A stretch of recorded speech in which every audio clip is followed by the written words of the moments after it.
focusing in on Prabhupada's chanting of japa, and then general instructions that he gave to the devotees as well. So one of the things that I always regret is that I never directly asked Prabhupada, how many rounds do you chant? And I always, when I'm touring, people always come up and ask, how many rounds did Prabhupada chant? And I have to say that I don't know because I never actually asked him. However, my observation was that Prabhupada chanted more than 16 rounds on some occasions, and he always, of course, did 16 rounds on a regular basis.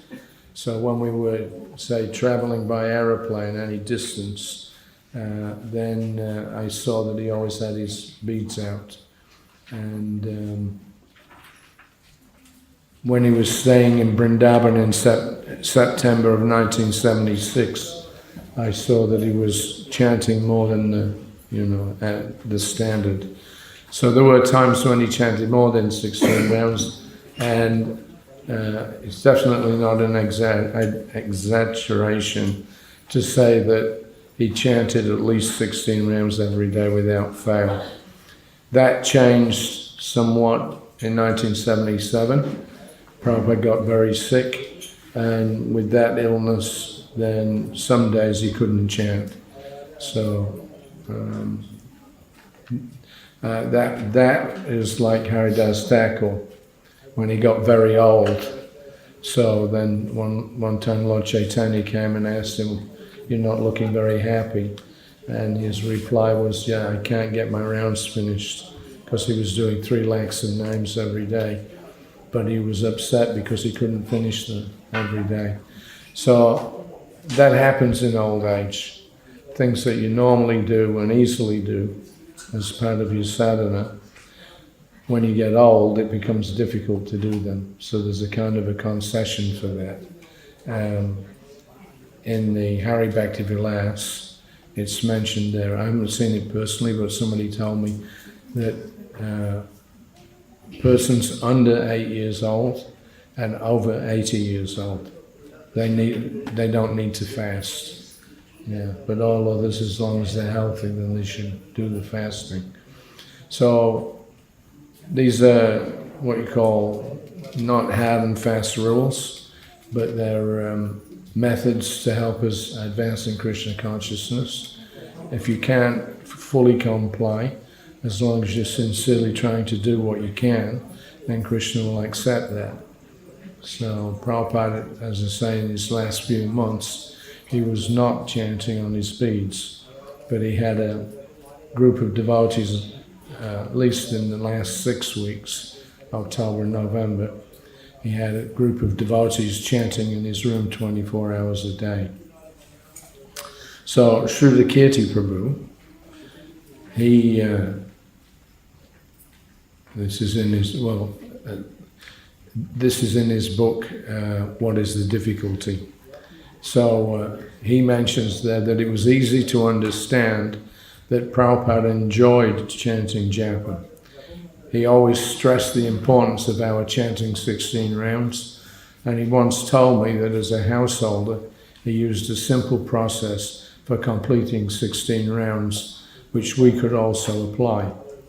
He said, when I was a householder, I would chant 4 rounds before each meal, and four rounds before retiring in the evening, so breakfast, lunch, and dinner.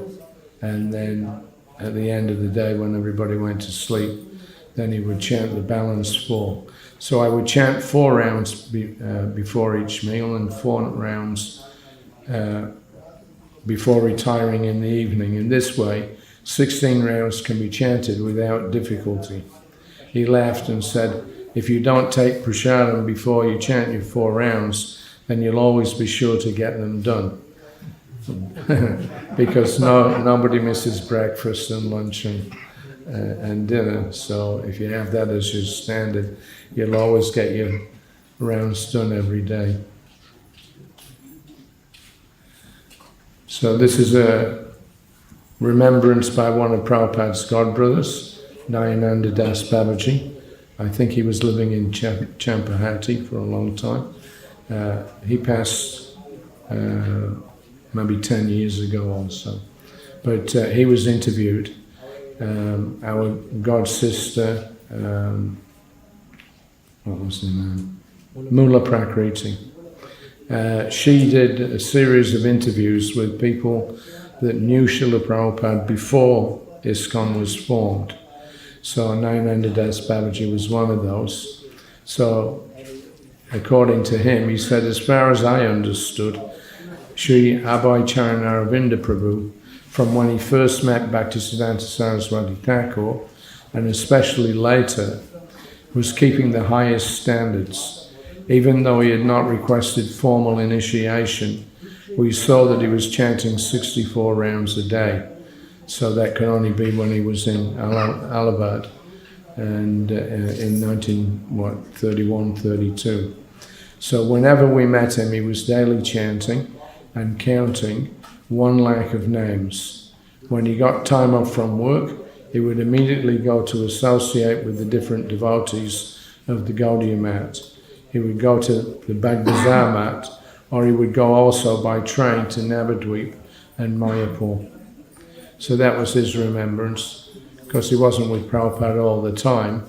So how do we kind of fit the two together? There's a godbrother that says he was chanting 64 rounds, and there's another, and Prabhupada himself telling Shrutakirti that he was doing 16 rounds. So I think according to, Prabhupada's business and the opportunities to meet the devotees, that he was kind of flexible, but not in regard to doing less rounds.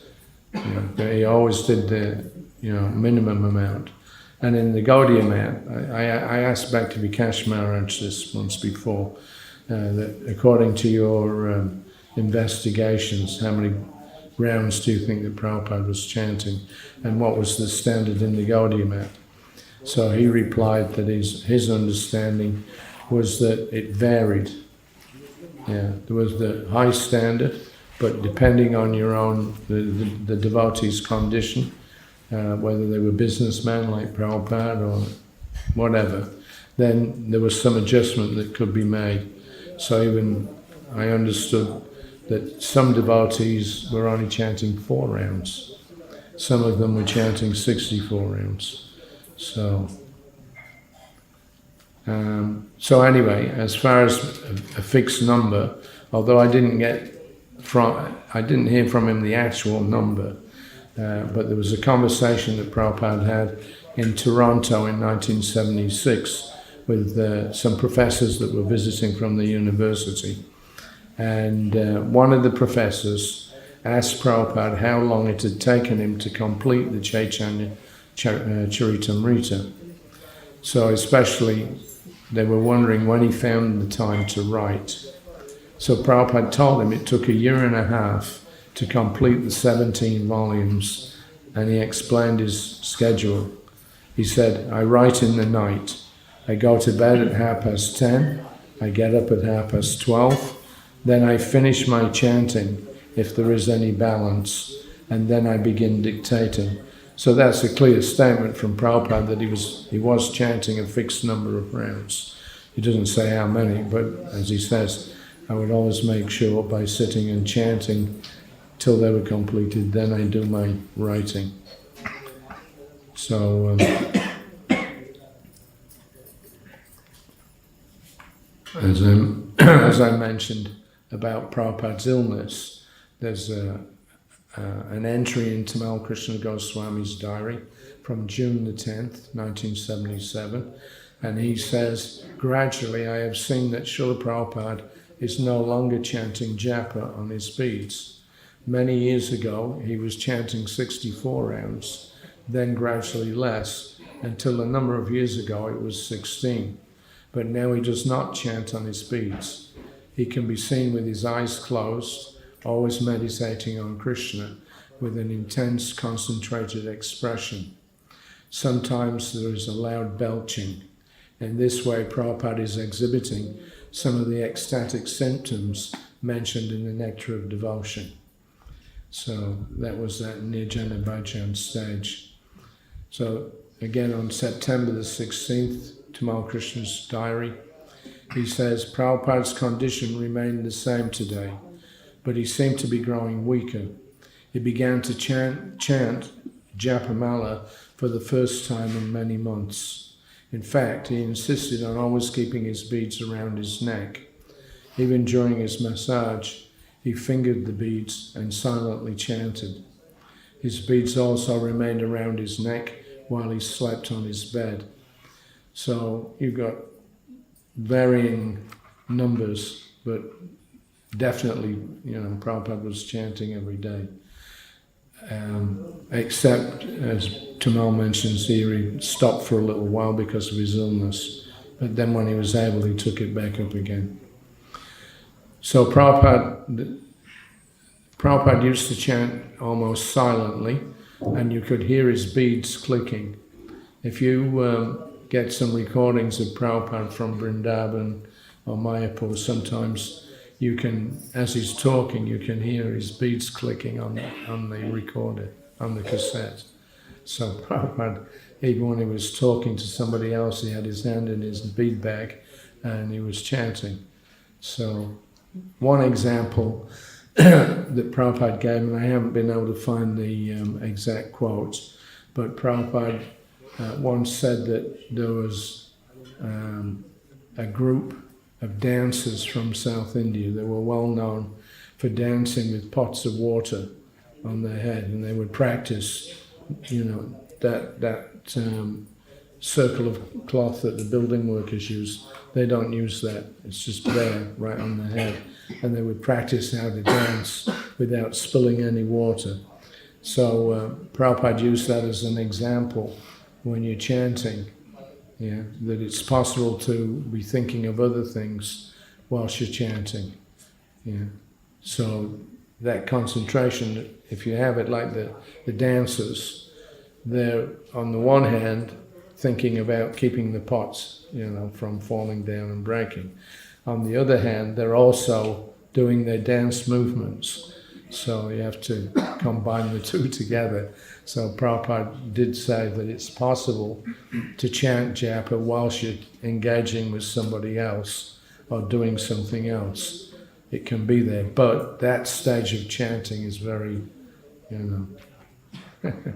it's very, it's difficult, or rather you should be at least in a fairly advanced state if you want to attempt that.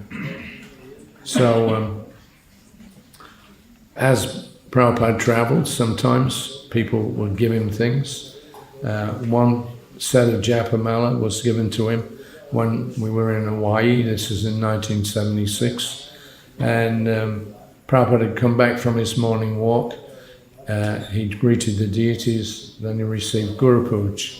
So during Guru Puja, a long-haired young man presented Srila Prabhupada with a huge set of tulsi beads, big ones like this. So as he came forward, he put them down on the Vyasasana at Prabhupada's feet. So as they were lying there at the base of the Vyasasana, I saw Guru Kripa Maharaj, who was the GBC there at that time.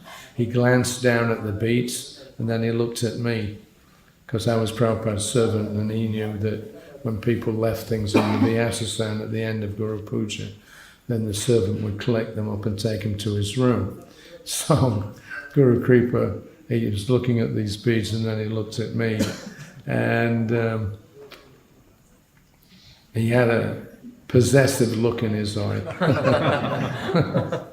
So after Prabhupada stepped down from the Vyasasana, I gathered up the beads along with his other paraphernalia and I put them in my room.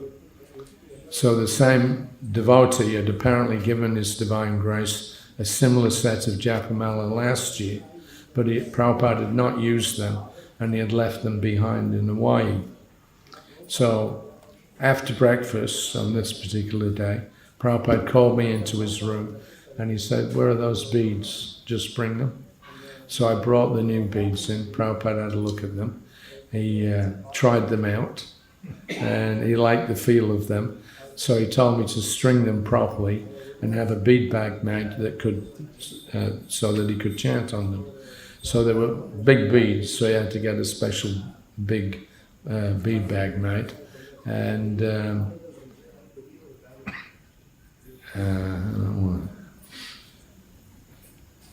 they were not knotted properly. It just, all he'd done is just thread them on a string, but not with any knots in between. So Prabhupada told me, now get them knotted properly and I'll use these. So I happily spent the morning restringing them, while Kushadasi made an attractive giant-sized bead bag from saffron-coloured Thai silk. So as I was sitting knotting them, Guru Kripa Maharaj happened to walk in my room. As soon as he saw the beads, he said, "They're mine." he was laying his claim, and he said it fairly forcefully in order to dissuade me of having any thoughts of my keeping them for myself. So I just sat there. I said, "No, they're not, Maharaj. They're Srila Prabhupada's. He's going to use them." So as soon as he realized that Prabhupada was going to use them, he was a little apologetic. Guru Kripa had speculated that Prabhupada would do the same thing that he'd done the previous year, but of course he didn't. So Guru Kripa Maharaj kind of apologized, but not exactly. He corrected himself, "Oh, Hare Krishna," and he walked out. So anyway, Prabhupada would chant on those beads quite often, as it turned out. His original beads are in Vrindavan, on show in his room there. And this particular set, the big set, are in Mayapur.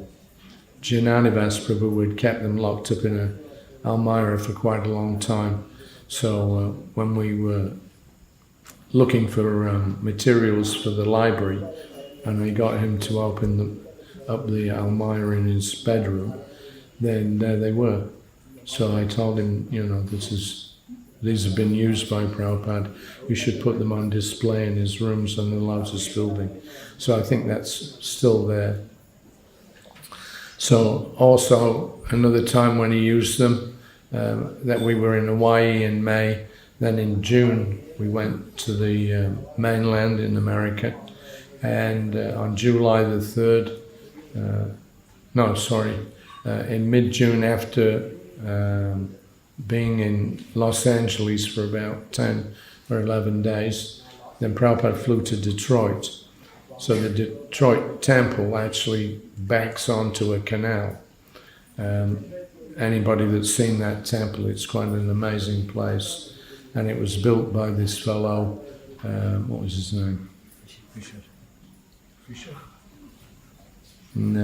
Fisher, yes, sorry, I didn't hear you correctly. This fellow, his name was Fisher. He was part of the motor car boom.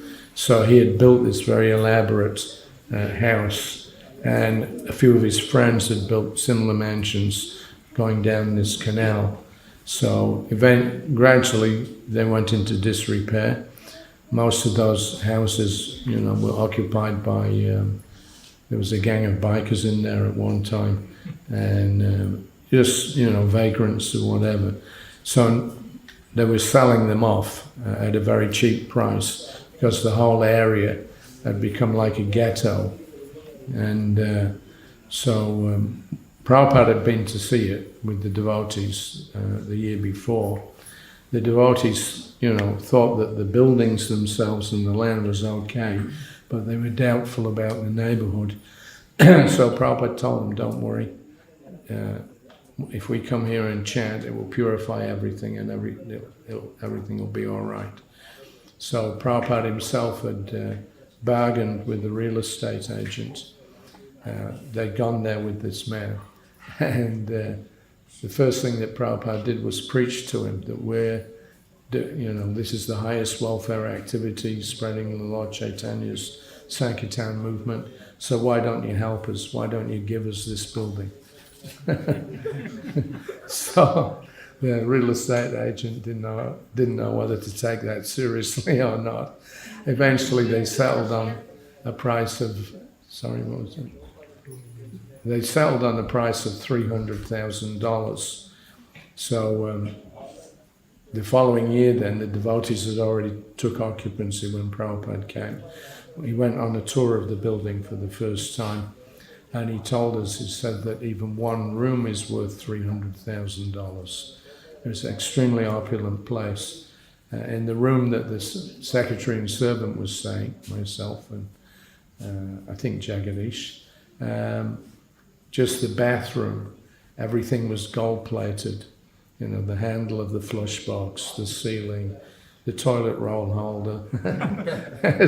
It was all on, these gilded accoutrements. So anyway, Prabhupada, in the afternoon in Detroit, he was going out, he had the devotees set up his asana on the side of the canal, and then he would sit for an hour or two and chant and give darshan at the same time. So that was in Detroit. Later on, July 3rd, Prabhupada was in Washington, D.C. The devotees had made an arrangement for us to go to Washington because July 4th, of course, is American Independence Day. And this particular year, 1976, was the 200th anniversary of the American Declaration of Independence. So it was going to be an especially big, show. And when Prabhupada went to Washington, D.C., so he was there, this is the day before the American independence celebrations. So Prabhupada left his rooms and went out to the warm summer evening. I accompanied him, carrying his chadar and a silver lota. So there was a swimming pool in the grounds, and there was a fence, and we unlocked the gate. Prabhupada went in and sat on the side of the swimming pool and just chanted japa for about an hour in silence. So that was like a little refuge. He'd just been doing some darshans that were going on for 2 to 3 hours every night, so he needed some space of his own sometimes just to relax and chant. So Prabhupada remained there for about 3/4 of an hour, not speaking, save to recite the holy names. It was a relief and a pleasure to see him free of disturbance. The tour has been hectic since we left Hawaii. Prabhupada has been constantly lecturing, meeting devotees, reporters, and visitors. His health is still not good, and these moments when he can relax privately are rare and valuable. So he was using his new beads for that. So we arrived back from the last world tour in Bombay. We got in on August the 13th. Prabhupada spent a couple of days there, and then he went down south where we are, and the opening of the Hyderabad temple, that was scheduled, so Prabhupada went down for that, had his Vyasa Puja, Guru Puja there also. So on August the 15th in 76 we were in Bombay, and after the morning walk, after about 25 or 30 minutes, Prabhupada decided to sit for a while. Achyutananda Swami is very sharp. He was a very intelligent man, Achyutananda, and he would notice every little detail. So he was in Bombay to oversee the Janmashtami celebrations and the Pandal lecture in Bombay during Janmashtami. So he was there when Prabhupada got there. And as Prabhupada was chanting, he noticed that Prabhupada had new japa beads, and he commented on it. So Prabhupada said, yes, they're from Tulsi. It was made in Honolulu. The Honolulu Tulsi plants are very luxurious. So he liked those beads. So a question that comes up sometimes is, what happens if you lose your beads, your original beads? That happened to myself personally. my beads were stolen, so I had to replace them. And when I was in Vrindavan as the temple commander, one of the devotees gave me his set of beads. He had lost his original ones and he bought some new ones. So he asked Prabhupada if he would sanctify the beads. So there's a few inquiries about this from the devotees. Narayan, he was in Los Angeles. He had lost his beads. So Prabhupada wrote back to him, he said, please accept my blessings. I beg to acknowledge receipt of your letter addressed to Gargamuni, dated nil. So he had written to Gargamuni and Gargamuni wrote to Prabhupada. And he says that letter along with a new set of beads. So I've conveyed the letter to Gargamuni after learning from him that you have lost your original set of japa beads and you are requesting me to chant on these. So far I have duly chanted on them as you desire, and they are returned herewith enclosed. However, in the future, please be very careful to keep these sanctified beads. You should be more heedful. So Prabhupada refers to the beads as being sanctified there. In 1970, Giriraj Maharaj, he wrote to Srila Prabhupada on a similar theme. Prabhupada replied, I have received your beads also, and I am returning them to you duly chanted.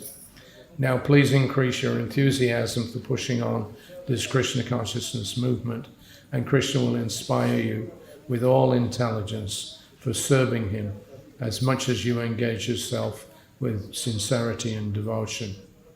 Therefore, to keep advancing in your spiritual power, always be sure to chant at least the prescribed 16 rounds a day. This is the fundamental program for advancing more and more in Krishna consciousness. I do not know just what has happened to your old beads, but you should keep your beads always very, very carefully. They are your direct link with Krishna. So, very important. In 1975, Prabhupada was in Vrindavan. I just joined the party a couple of days before, and one devotee gave me a new set of beads and asked me if I would ask Prabhupada to chant on them. So this was December the 8th. Over the past few days, Prabhupada has given many small but significant instructions on a variety of issues. For example, a devotee who lost his original beads gave me a new set for Prabhupada to sanctify by chanting on them. Prabhupada agreed, but he mentioned that actually it was not really necessary because it's the chanting of the devotee that is sanctified at initiation, not the beads themselves. So it seems contradictory. On the one hand, he's told them that these beads are sanctified, be careful with them. But what he told me was that it's not exactly that the beads are sanctified, but it's the chanting of the devotee. So take your pick. So why 16 rounds? That was the question. We talked yesterday about different standards in the Gaudiya Math. Some people did 4, some did 16, some did 64. So Prabhupada, when he started initiating his disciples, he started off with a 64 as the standard. They couldn't do it, so then he said 32. They couldn't do that, so then he said 16. And that's it, no more changes. So as our men started traveling around India, they would sometimes stay at a Gaudiya Math if there was one in the town that they were headed for. But when they stayed in these different ashrams, sometimes they would get criticized because they were only chanting 16 rounds. And apparently some of the people in the Gaudiya Maths that they went to were, up on the 64 rounds thing. So during this morning's walk, Akshayananda Swami, who was the temple president at that time, he sought shastric verification for our standards of chanting japa, which some people have faulted. Of course, he said, we accept, when you tell us to chant 16 rounds, we accept that figure in perfect faith. You are the Acharya.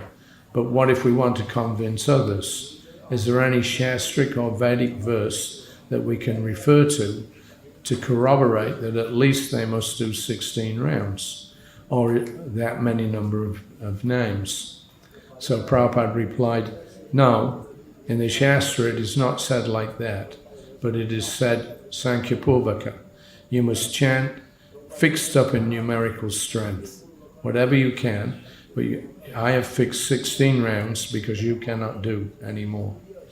So it can be flexible. The main thing is, as Prabhupada says there, you have to maintain the numerical strength. It's an interesting phrase, your numerical strength. In other words, you become spiritually strong by doing a fixed number. So the number of rounds that you do is, related directly to the quality of your chanting. So Prabhupada told him, no, that can be fixed up according to the person. But I fixed up 16 rounds because you can't do any more. So Akshayananda Swami confirmed, that's all we can do. And Prabhupada smiled and added, with a touch of irony, yes, and that's also difficult. So Akshayananda Swami laughed, he said, yes. And Prabhupada continued, he said, otherwise, Haridas Thakur was chanting 3 lakhs. So that is not possible. You should not imitate. But whatever you fix up, then you must do that. That is wanted. So Akshayananda said, I was told in the beginning that you asked the first disciples to chant 64 rounds. Prabhupada said, yes. And they were unable.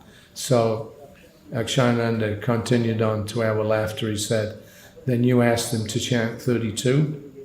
Prabhupada grinned. Sankhya-purvaka namagana natibi. That Sankhya-purva, or numerical strength, must be there.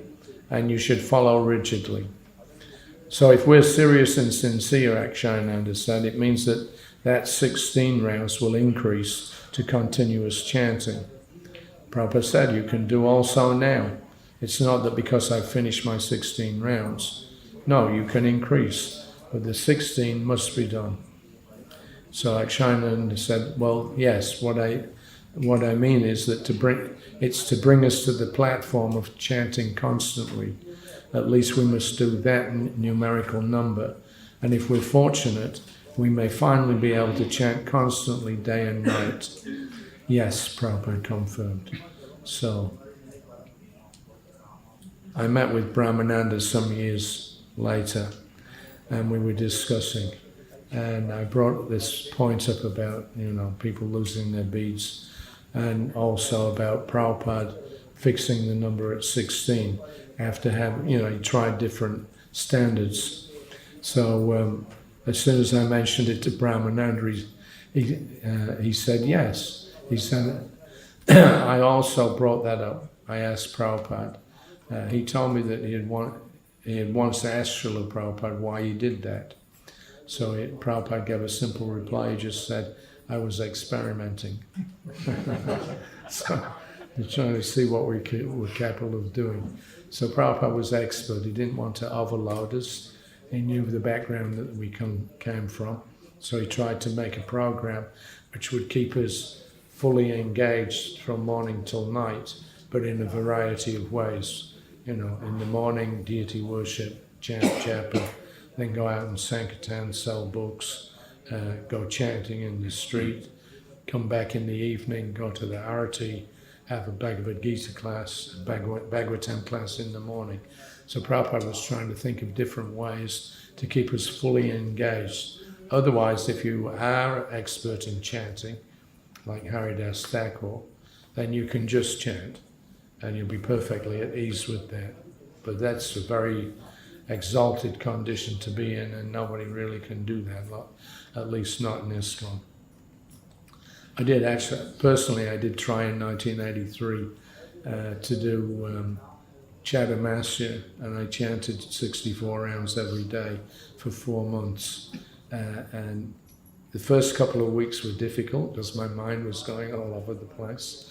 But then once I got into the rhythm of it, then it was it really gives you a spiritual surcharge.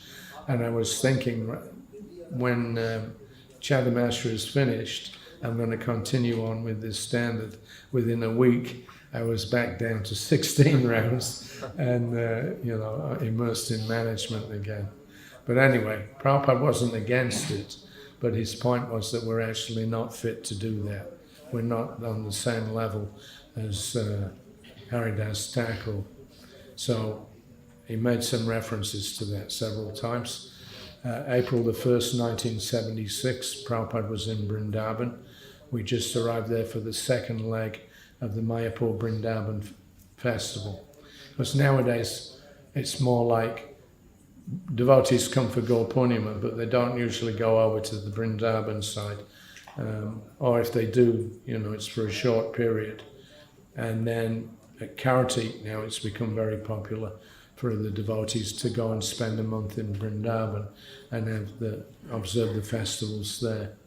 So anyway, in those days when Prabhupada was coming, it was a dual festival. We'd go to Mayapur first, then have 3 or 4 days to travel from Mayapur side to Vrindavan, and then the second half of the festival would be in Vrindavan. So on April the 1st, then in class, Prabhupada read from the Srimad Bhagavatam, Canto 7, Chapter 9, verse 46, wherein Prahlad Maharaj speaks about Mauna, the vow of silence. In India, even today, people sometimes practice Mauna, although generally it is not done for spiritual purposes. Neither is it strictly followed, as the practitioner often communicates with a small blackboard and chalk or a pencil and paper. We actually had a couple of Mauna Brata Vaishnavas come and visit. I think one in the early part of 76 and one in the later part of it. And they're sitting there doing their Mauna, so-called, but trying to have a conversation with Prabhupada. So they're writing everything on a chalkboard, and they showed it to Prabhupada, he read it, and then he replied it. So it's ridiculous, it makes a farce out of it. Even if you're not using your tongue, it's still not Mauna Brata, because you're still communicating. Mauna means there's just you, that's it, nothing else. So therefore Prabhupada said that there is no question of not talking. One must talk, but that talk should only be about Krishna. If all we talk about is mundane activities, then we should practice Mauna. But for one who is spreading Krishna consciousness, there is never enough that can be said. Srila Rupa Goswami, he says that I've only got 1 tongue and 2 ears. So how can I enjoy or serve Hare Krishna with only 1 tongue and 2 ears? If I had millions of ears and trillions of tongues, then it would be possible. Yeah. So he's feeling like that. He's expecting so many ears and so many tongues to chant the Hare Krishna mantra. Then Prabhupada added, with perhaps a touch of irony, a comment relating to our present state of affairs. He said that so far we are concerned, conditioned souls, even chanting 16 rounds becomes a very, very difficult job, because we are practiced to talk all nonsense.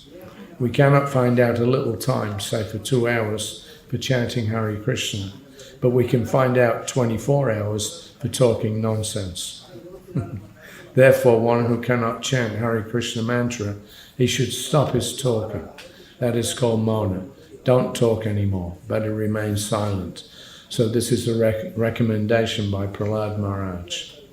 Prabhupada concluded his class by saying that nowadays nobody can follow the strict practices mentioned in the scriptures. Therefore, he said, we should simply rely on the mercy of Lord Chaitanya and chant the Hare Krishna mantra. So Prabhupada was very flexible. Yeah. So again on a similar theme, in September of '76, Prabhupada gave his class. He explained that chanting a certain fixed number of rounds every day is one of the rules governing success. It's interesting, same thing, governing success. He said that Haridas Thakur chanted 3 lakhs of names a day, but Rupa Goswami was chanting less because he was writing books. So although he still did a fixed number of rounds, so even amongst the Goswamis there were different standards. Rupa, Sanatan, they were all writing books, but the other Goswamis were just there to chant. So similarly, we must have some numerical strength, and we have minimized. I know that you are coming from a different source, so according to time, according to circumstance, and even then there is no limit. You can chant more than 1,600 names, but practically we see that even chanting 16 rounds becomes very difficult. So don't try to imitate, but do it properly. What is your advice from your spiritual master? And do it without offense. That mantra will save you from the dangers of Maya. That's a fact. So, Prabhupada stressing doing a fixed number. Our standard is 16 rounds. And that Prabhupada applied that even to people that were not initiated. There were sometimes people that would come regularly, they like Krishna Consciousness, and Prabhupada would still tell them, you have to chant your rounds, even if they weren't initiated. So one such congregational supporter, I suppose you could call him, was a gentleman called Peter Burwash. He's still alive, he's a good friend. He goes to Vrindavan every year. At that time, he was a professional tennis player. So he had set up an organization where any big hotel in the world would have 1 or 2 of his men there, and people staying in the hotel, they could take tennis lessons from a professional if they wanted. So a lot of the big hotels like that. It was a further facility for attracting people. So Peter was running this worldwide organization, and he had, I think, 16 or 18 professional tennis players in these hotels. And so he explained the system to Prabhupada. He came on June the 6th to Los Angeles, and in the late afternoon, with some members of his coaching organization who were interested in Krishna Consciousness. He told Srila Prabhupada that the men that he signs up as staff coaches must follow the 4 regulative principles. This is his business. But nobody can join and be, one of the tennis staff, coaching staff, unless they're following the principles. And if they break them, they are released from their contracts and they cannot rejoin. So this is actually written into their contracts. So he said they try to preach, although not too directly, and if someone shows a favorable attitude, then they try to nurture that. A few of them who are tuned into the more spiritual side of life are gradually introduced to our philosophy if they show some inclination. He said that the biggest difficulty for them is the long hours that they work. A regimen of 16 or 18 hours a day makes it difficult for them to chant 16 rounds every day. So he asked Prabhupada, is it all right if we only chant 8 or 10 rounds? But Prabhupada appreciated their sincerity, and these are not initiated people. He appreciated their sincerity and was very friendly with them, but he held firm to the standard of 16 rounds. No matter, Peter tried to persuade him in different ways. Prabhupada said, but this is our standard, so you have to do 16. So the meeting was very congenial. Prabhupada thanked them for their efforts and encouraged them to continue. Years and years later, I bumped into Peter in Vrindavan. His business was still going, and he was still doing 8 rounds. Yeah, he just couldn't squeeze it in, but he at least stuck to doing 8 rounds every day. And nowadays, I think he retired, and he does 16 rounds every day now. Very nice man. Okay, so is 16 rounds sufficient? So this became a big issue, whether we should be chanting, whether chanting 16 rounds was okay, or whether we should actually be chanting 64 rounds.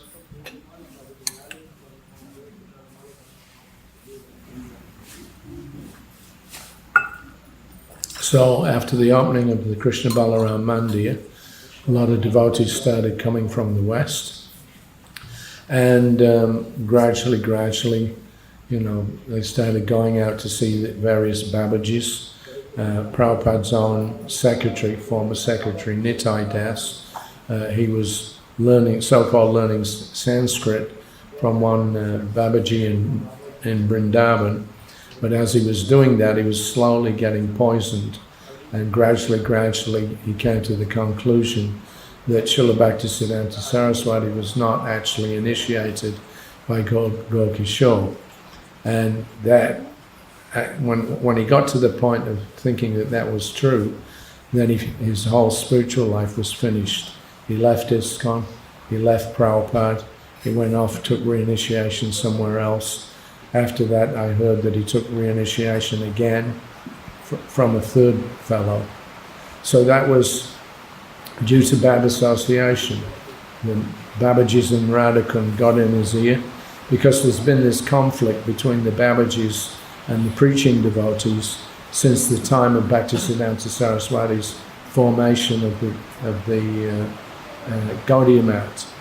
And there was some friction between them. So therefore Prabhupada told us, when we go to Vrindavan, stay in our temple, don't go around fishing around with the Babajis, because they'll just spoil you.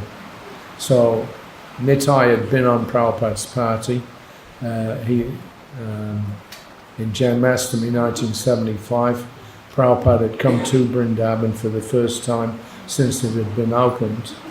He talked with Nitai. Nitai was on the Prabhupada's party at that time, and then he decided he wanted to stay in Vrindavan and develop the Gurukul, and also bring up the standard of deity worship, because at that time none of our temples really had 3 sets of big deities.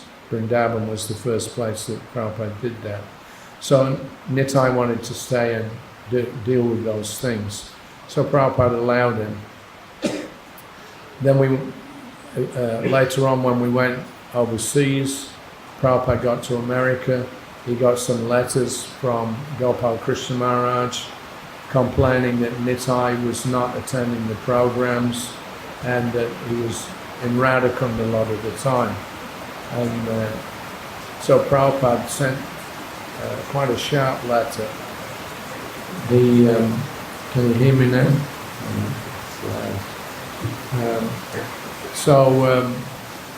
Prabhupada met with Nitai. This was August the 15th, 1976. Prabhupada had already told him not to go outside for hearing from others, but he actually ignored that instruction. And in August, when Prabhupada came back from the West, then Nitai came to see him. So there was no darshan in the afternoon, although Prabhupada did go up onto the roof to sit for a while with a few devotees. Then it began to rain, so he returned to his sitting room. There he met with Giriraj and Nitai Prabhus to discuss the requirements for establishing a library for the new building. Nitai has been given 4,000 rupees by the temple to purchase books for that library. Prabhupada said that the library should contain all of his own books, all the books of the Acharyas, as well as the Upanishads and other bona fide Vedic texts. He said even those of Sripad Shankaracharya could be included, but nothing from Gandhi, Vivekananda or Ram Tirtha. They're all rascals, he said. The Vedas instruct us that we should not even look at their faces. So I was a bit puzzled. I asked Prabhupada, doesn't Lord Chaitanya instruct that if anybody reads Shankaracharya's books, that he's doomed? Prabhupada said, not if he reads with proper understanding. He said, we can read to know what is their philosophy. So after that meeting, we left Prabhupada's room. I spent a few minutes with Nitai. So, because when I was the temple commander in Vrindavan, that was when he came. So we knew each other, not really well, but, you know, we weren't unknown. And I noticed something about him. He had a very pallid, lackluster complexion, and it prompted me to ask about his health.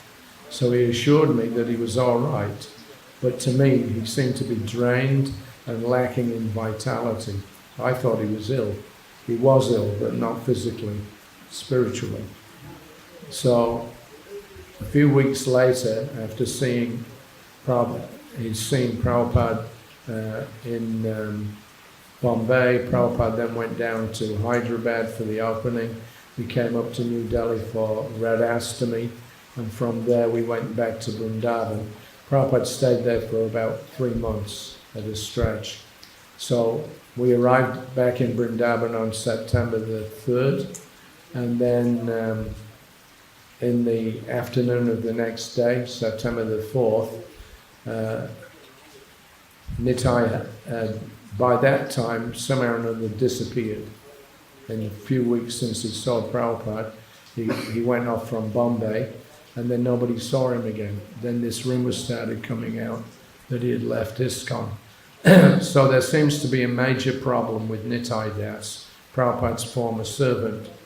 He was supposed to be helping to establish the Gurukul here, as well as the deity worship, but he has not been seen since visiting Prabhupada in Bombay 2 weeks ago. Rupa Vilas Das, who has been here about 6 months and is in charge of the Gurukula, he came to see Prabhupada in the evening to discuss what should be done about Nitai. So Prabhupada questioned Rupa Vilas about Nitai's propensities. His approach was that if Nitai was not happy in his service, then that could be adjusted to something that he liked to do. Rupa Vilas said that Nitai was a good teacher to the children. That he was a good scholar. He liked to study languages and to write, but he was not an effective teacher. So he was there at the Gurukul, but mainly he was learning Sanskrit and Bengali and writing some articles, but that's all he was doing. So Prabhupada asked if he had written anything, and Rupa Vilas said that he had done some Back to Godhead articles. So Prabhupada asked, so then why does he not write? If he has got a taste for something in particular, then he can do that. But nobody knows where he is. Prabhupada shook his head in disapproval and disappointment. He is not fixed up. He wanted to take charge of the deity worship, and then he went away. So it was mentioned by Gopal Krishna and Harikesh Maharaj that he had left with the 4,000 rupees that had been given in Bombay, and now he was said to be living in Radhakund. So Prabhupada was a little disgusted. Just see, he said. One of the devotees added, one boy came from Bombay, so he told me that Nitai had said, if I leave, I have to go. So he was talking about leaving ISKCON. I have to do it. So Prabhupada shook his head. Then he's at Radhakund. He has taken 4,000 rupees and gone to Radhakund. So this is his taste, to sit idly and become famous as a very good scholar. Rupa Vilas said that Nitai did not attend many classes, nor even teach very often. Prabhupada curled his lips a little in distaste. Restless, that's all. Mind is not fixed up, restless. Now, what will he do with that 4,000 rupees? Oh, it is a very good program. If I get some thousands of rupees and sit down in Radhakund and eat, oh, this is a very good idea. Because Prabhupada's been sarcastic. Gopal Krishna said that he thought that they could find him.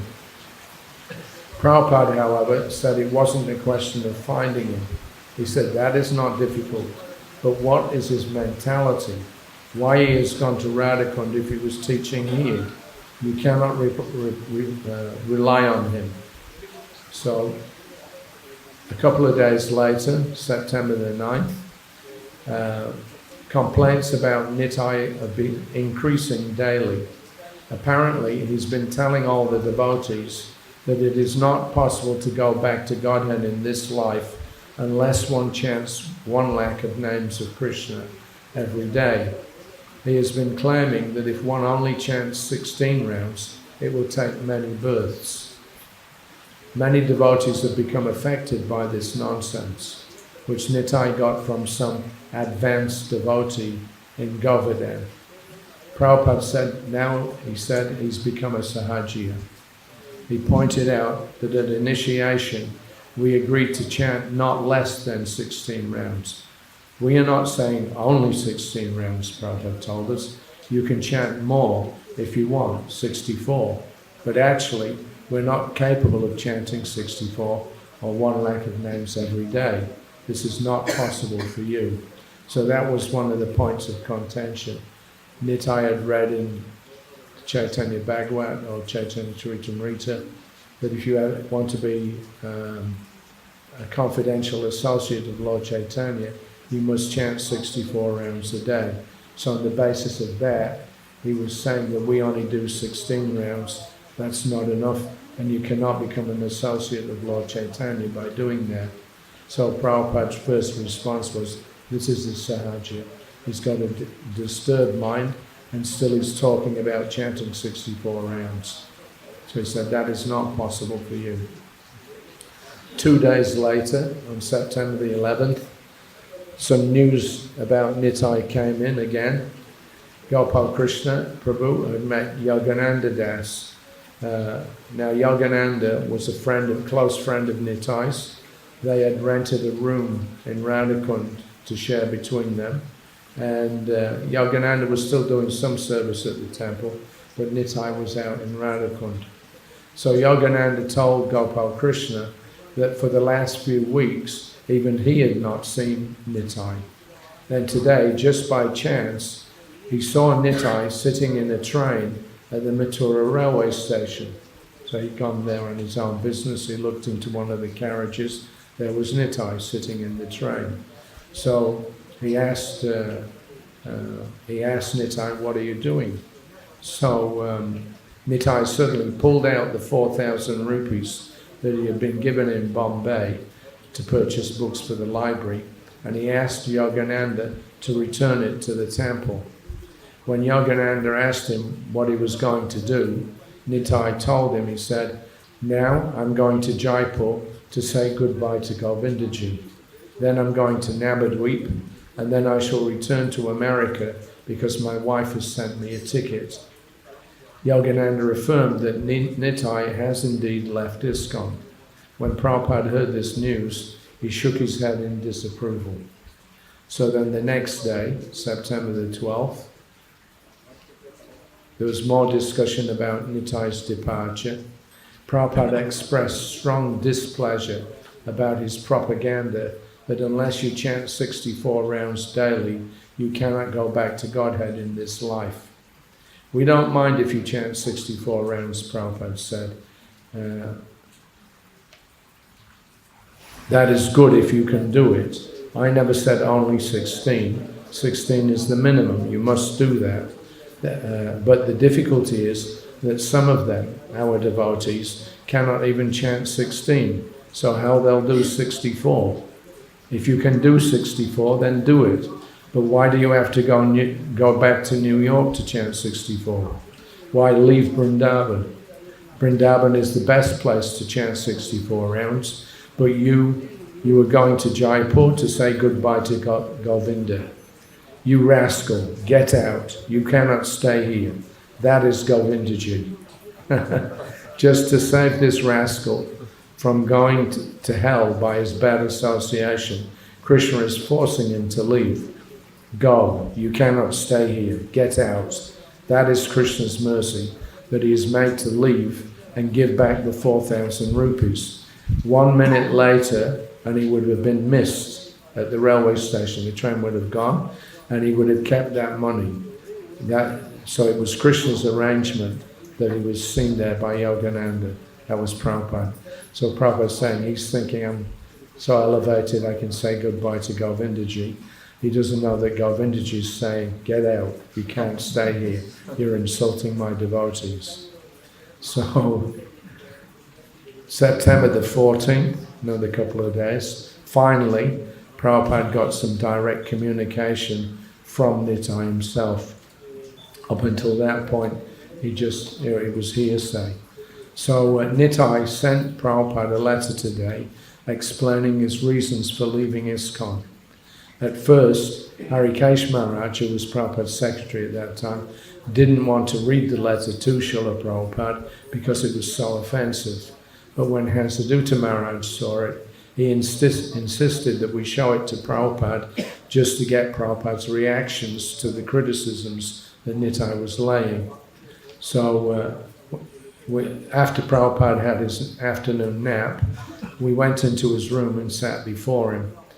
Prabhupada was grave as Harikesh read out the letter. He responded point by point, not to dictate a reply as he normally does, but just simply for our benefit so that we know, the real thing. So Nitai in his letter began by disclaiming the authenticity of our disciplic succession. He cited one Radharaman Charandas Babaji, a contemporary of Srila Bhaktisiddhanta Saraswati Thakur, who had claimed that Srila Bhaktisiddhanta was never actually initiated by Gaurkishore Das Babaji. And he put, it is well known that Gaurkishore never had any disciples. So that was his first complaint.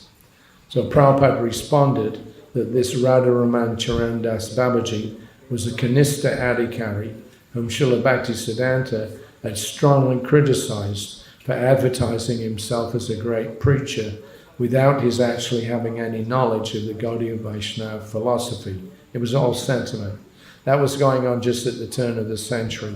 Bhaktisiddhanta Saraswati was in Puri with his father. This Radharaman Charan Das Babaji, he started up a new mantra. Anybody know that one?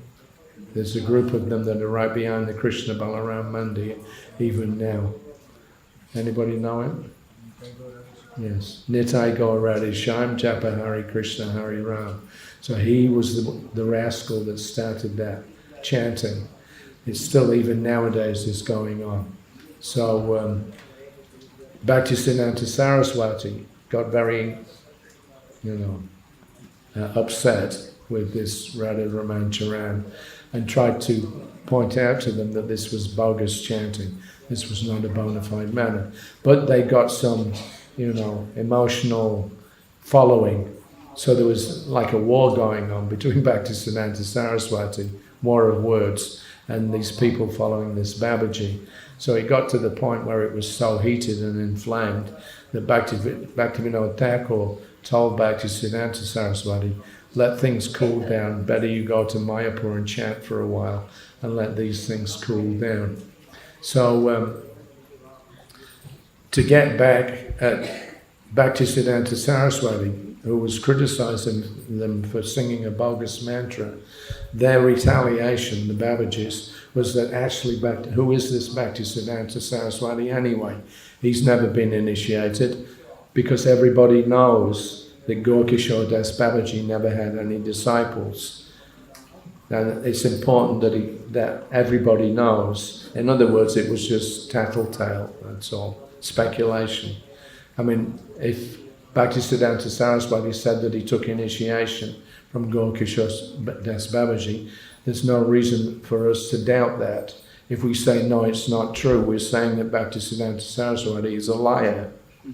Yeah, we know the story, or we've heard the story, how he went several times on the instruction of Bhaktivinoda Thakur and approached Gaurkishore Das Babaji for initiation. Gaurkishore Das Babaji was, very humble individual. He knew that Bhaktisiddhanta Saraswati was a great scholar. I mean, he could memorize anything that he read, and he was a brilliant, what they call it, argumenter.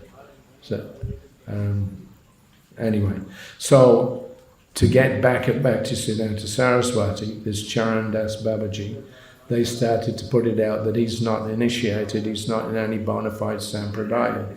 So when Nitai was in Vrindavan, he heard that from some Babajis in Radhakund, and gradually he got poisoned to the idea that Bhaktisiddhanta was okay. He started to think and believe that yes, it's not true that he was initiated, and therefore he's not in a proper disciplic succession. So that was the first point that Nitai listed in his letter. He went on to say that he now doubted ISKCON's teachings. He said, they are just the opposite to, or a misrepresentation of what is actually in the Shastra. As an example, he offered a quote from Chaitanya Bhagavat, where Lord Chaitanya says that one cannot become one of his associates unless one chants 1 lakh of names daily. Prabhupada's reply was practical. He said, if you take all of the so-called Goswamis, Babajis and Mahatmas in the whole of Vrindavan area together, they have not advanced Chaitanya Mahaprabhu's movement 1 inch. So that was his reply. Well, what that means is that they're criticizing Bhaktisiddhanta and Prabhupada and all the other Gaudiya members. But what have they done? If you're an actual confidant of Chaitanya Mahaprabhu, and Chaitanya Mahaprabhu has already said, Prativichaya Chaitata Nagaradi Gam, that was his instruction. So those who are actually close to Lord Chaitanya, they know his desire, and that was his desire. It's stated clearly, go out and preach the holy name. But these rascals, they say, no, you have to chant 64 rounds. Then you become confidential.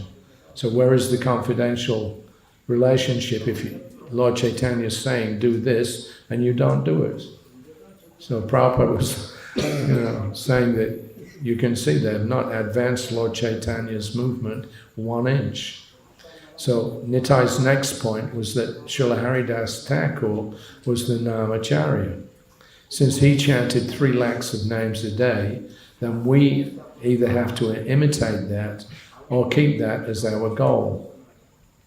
Nitai asserted that if we chant at least 1 lakh of names daily, then Krishna will automatically give us prema. So Prabhupada strongly disagreed. He said that Bhaktisiddhanta had condemned the idea of sitting down and chanting in one place as merely a cheating process adopted by unscrupulous persons who were desirous of obtaining name and fame as a so-called advanced devotee. He added that the idea that Krishna will automatically give prema, that is actually Kama Mimamsa philosophy. Krishna is not obliged to give prema to anybody, no matter how many rounds they chant. So incredibly, at the end of Nitai's letter, he had the audacity and hypocrisy to tell Prabhupada that now he was going out to seek the shelter of some other great Mahatma in whom I can place greater faith. And he asked for Prabhupada's blessings so that I may advance more and more. Just see what a rascal. Right? He's condemned Prabhupada, his guru, the whole philosophy, and now he's asking, give me your blessings to find a guru who is better than you. So Prabhupada's response was very strong. He said, yes, I bless you that you shall never advance. I mean, he's finished. Then he dictated a telegram to be sent to all the GBCs. Please let it be known that Nitai has become a venomous serpent. Be careful of him. Your ever well-wisher, A.C. Bhaktivedanta Swami. So that was Prabhupada's reply to this rascal. So September the 16th, a couple of days later, more on Nitai. Prabhupada was lecturing from the first canto, chapter 7, the portion of Ashvatthama and the Brahmastra. So Prabhupada was speaking about the power of mantra. So speaking about the power of sound naturally led Prabhupada on to the speaking of the ultimate mantra. Hare Krishna, Krishna Krishna, Hare Hare, Hare Rama, Rama Rama, Hare Hare. If on the material platform, Prabhupada told us, the mental platform, the mantra can act so wonderfully, then how much spiritually the mantra can benefit you. You can simply imagine. So this Hare Krishna mantra is completely spiritual. If you chant it, spiritually enlivened, then surely it will act. Param Vijayate Sri Krishna Sankirtanam. It will act. Therefore, chanting is so important. There is no difference between Krishna, the Supreme Personality of Godhead, and His holy name, Krishna. It requires a good brain to understand how Krishna can appear in a form which can be seen by us. Krishna can appear in the form of sound, which we can hear. It is for our benefit. So you should immediately see that the Sankirtan, Hare Krishna, is Krishna and Radha, Hara and Krishna, Radha Krishna, or Sitaram, or Lakshmi Narayan, or any form of Lord Vishnu. Hare Krishna means the Supreme Lord and His spiritual potency. So we address Hare, oh the energy, the spiritual energy of the Lord, and Krishna, oh the Supreme Lord. So Hare Krishna, the same thing. Hare Rama, the same thing. So what is the meaning of addressing Hey Krishna, Hey Radhe, Hey Ram? Why? That just engage me in your service. So this is our prayer. It is not our prayer, oh Krishna, oh Ram, give me some money, give me a nice woman. No, this is not the prayer. Of course, in the neophyte stage, they can pray like that, but that is not Shuddha Bhakti, pure devotion. Pure devotion means to pray to the Lord, begging for some service. Oh, my Lord, kindly engage me in your service. That is the perfection of life, begging some service. So when one is engaged in the service of the Lord, that is in love. So in discussing the chanting, Prabhupada made a strong and not so veiled reference to Nitai. He went on, and he said, you can become a very great saint and live in a secluded place and become puffed up that you have become a very great personality and that people may come to see him, that, oh, he is not to be seen, he is engaged in chanting. Make a name for yourself. My Guru Maharaj condemned this. He said, Manatumi Kishera Vaishnav, my dear mind, your mental concoction, that you were thinking that you would become a very big Vaishnav. You do not do anything, you sit down in a secluded place and imitate Haridas Thakur chanting. So, you are a nonsense. Why? Nijanaragari Pratistaratare, just to get some cheap adoration as a great chanter. Because if one is actually chanting, then why he should be attracted by women and bidis. Everybody knows what a bidi is. So Prabhupada knew what was going on in Radhakund amongst the circles of the Babajis. So why, if you're so advanced, are you attracted by women and bidis? If he is actually in such a position like Haridas Thakur, then he should be attracted. Then why should he be attracted by material things? This is a false show only. It is not possible for an ordinary person. Therefore, the ordinary person, he must be physically engaged. That is also not physical, it's also transcendental. But a person should be busy in some kind of business of Krishna consciousness. That is wanted. Not that, oh, I have become a great scholar and now I have learned how to become a great Vaishnav. I chant 64 rounds and I think of my wife somewhere and then goodbye to Govindaji and leave Vrindavan. So, we all knew who he was referring to, and there was muted laughter amongst the audience. This is in the Bhagavatam class. With an ironic smile, Prabhupada went on. He said, this rascaldom do not follow. Govindaji drives away such rascals from Vrindavan. So Vrindavan, one who is living in Vrindavan, he must be very anxious how to spread the glories of Vrindavan Chandra all over the world. That is wanted. Not that Vrindavan Chandra has become my private property and I sit down in one place and lick it up. Very kind of vivid expressions, and Prabhupada had, lick it up. No, that is not wanted. That is condemned by my Guru Maharaj. He says, what kind of Vaishnava rascal you are. Simply for cheap adoration, you are living in a secluded place. Tava Harinama Kevala Kaitava. Your chanting of the so-called Hare Krishna mantra is simply cheating. He has said that. So one must be ready to preach very vigorously. And that is Chaitanya Mahaprabhu's order also. Chaitanya Mahaprabhu never said that you chant. He has certainly given the chanting, but so far as his mission is concerned, he said that every one of you become a guru.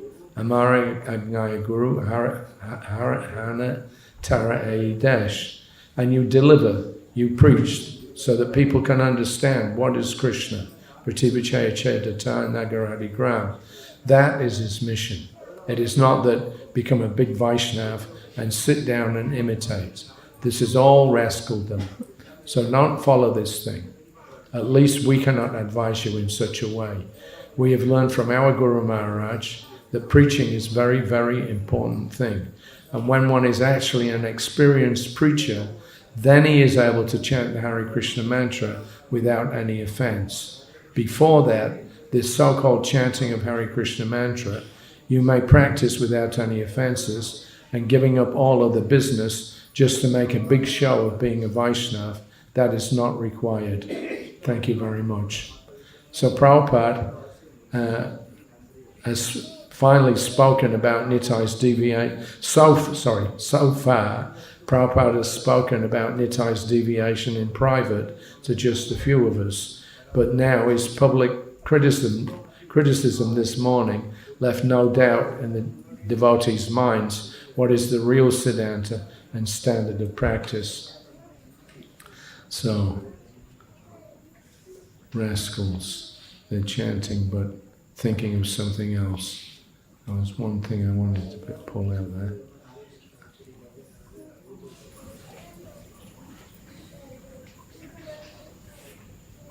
Okay, so the next day, again Prabhupada was giving class, and he pointed out that because Ashvatthama knew the science of mantra, he did not have to manufacture a nuclear weapon in a laboratory by experimenting with various chemicals as the modern scientists do.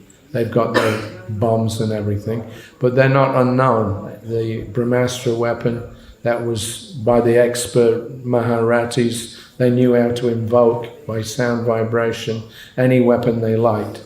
Nowadays, you know, all the big countries like America and Russia, they're coming out with all the latest series of bombs and cruise missiles and whatever.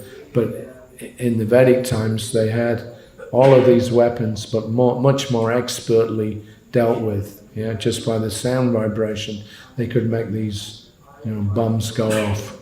So, because he knew the science of mantra, he did not have to manufacture nuclear weapons in a laboratory by experimenting with various chemicals as the scientists do. He simply touched water and chanted with full concentration. Again, Prabhupada compared this with the potency of the Maha Mantra. He said, if we take it as childish play, formality, then it will act, but it will take a long time. That means chanting Hare Krishna. If you take it casually. But you don't require to wait. My Guru Maharaj used to say that although this process is guaranteed, but don't wait for another life. Finish your business in this life. He told us that chanting, even if neglectfully done, will always have some level of success, but still he stressed that we should carefully chant, following the rules and regulations, and thus attain full success in this one life. So we can make our choice, he said, because Krishna always gives the chance to make our own choice. Yatechchasi tata kuru. Whatever you like, you can do. So my request, Prabhupada, it is my duty, because you have accepted me as your spiritual master, so I am repeating my spiritual master's order, that don't wait for another life. This is very risky, another life. Maybe I'm given the chance of taking birth again in a good Brahmana family or a rich family, but there is a chance of again being spoiled. So that was Prabhupada's reaction to this rascal Nitai.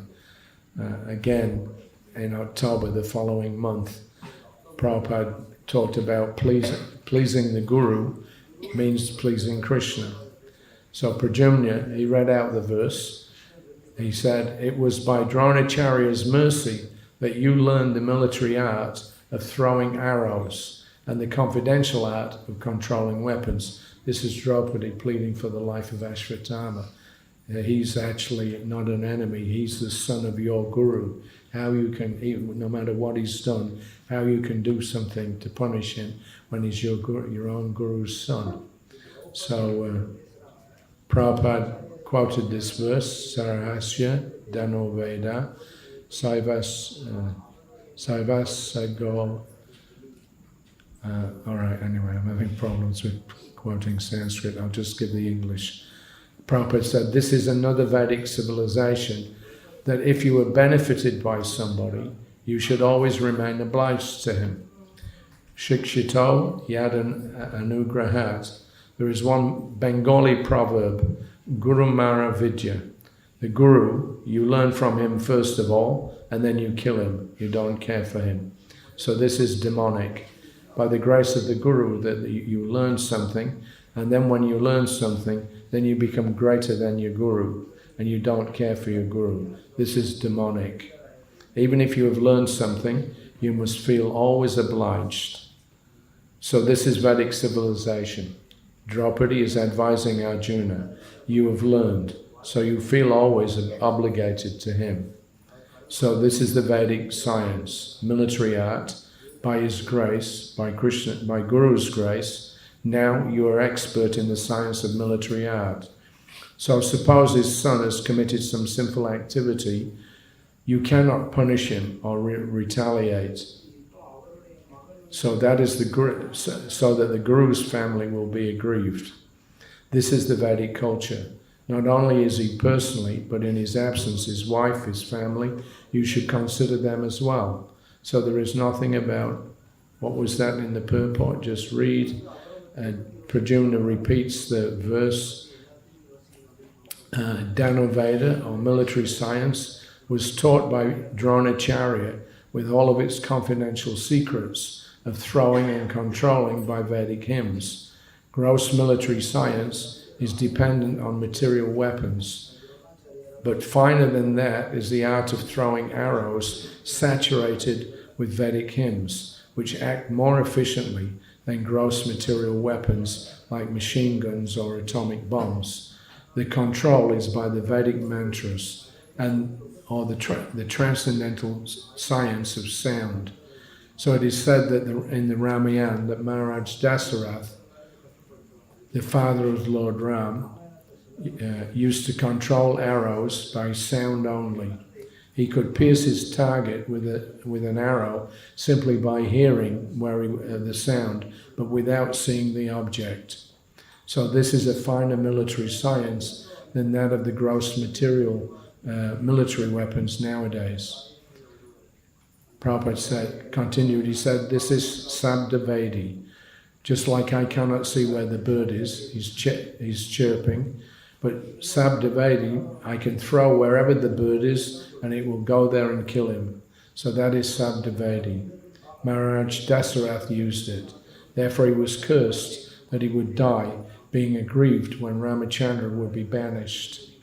So then he has Pradyumna go on with the verses. This is a finer military science than that of the gross military weapons used nowadays. Arjuna was taught all of this, and therefore Draupadi wished that Arjuna would feel obliged to Acharya Drona for all of these benefits. In the absence of Dronacharya, because he was killed in the battlefield, his son was now the representative. So that was the opinion of the good lady Draupadi. It may be argued why Dronacharya, a rigid Brahmana, should be a teacher in military science. But the reply is that a Brahmana can become a teacher regardless of what his department of knowledge is. A learned Brahmana can become a teacher, a priest, a recipient of charity. A bona fide Brahmin is authorized to accept such professions. So again, Pradyumna read out the next verse, and Prabhupada added that he said there is nothing special to be explained. The only important part of this verse is that do not learn Guru Mara Vidya. Even if you become more learned than your Guru, you should not exhibit your learning in front of him. You should always remain a fool number one. Just like Chaitanya Mahaprabhu showed himself by his example. Guru More Murka Deki Karila Shashan. Chaitanya Mahaprabhu was not a Murka, but he has advised us that before the Guru, we shall always remain a Murka, means a foolish person. That is advancement. Not that I know now more than the Guru, I don't care for the Guru. Now give me your blessings that I can find out some better Guru. That's the Nitai. This is nonsense. If you find that your Guru is not perfect, then why are you asking him for blessings to find out another? It's illogical. If you're useless, now give me your blessings. What blessings will you get? So anyway, in this way, Guru Mara Vidya should be avoided. That is the instruction in this verse that we can get. That is the Vedic way. It is not that Draupadi is speaking, but Chaitanya Mahaprabhu was also spoken. Chaitanya Mahaprabhu was very strict on this point. As soon as Vallabhacharya spoke that I have written a better commentary than Srila Swami, immediately Chaitanya Mahaprabhu became offended. He said, "Oh, you have become more than Srila Swami? You do not care for your Swami?" So he remarked immediately, "Swami ye jana namane vaishyara bitare." That is the system. You cannot overrule the Acharya. Acharyo pasanam. The Acharya should always be worshipped. Even if you, by ABCD, you can become more learned than the Acharya, that is not possible, but if you foolishly think like that, still you should not exhibit your foolishness that you know more than the Acharya. That is Chaitanya Mahaprabhu's ruling. By his life example, he taught that the more we remain ignorant and foolish before the Acharya, before the Guru, then that much more we advance. Real success is how one is faithful to his Guru. That is real success. Yashadeve parabhakti yatadeve tataguro. It is not by education or grammatical knowledge that you can learn anything. No, it is by the grace of the Supreme Personality of Godhead. And that grace comes down through the grace of the Guru.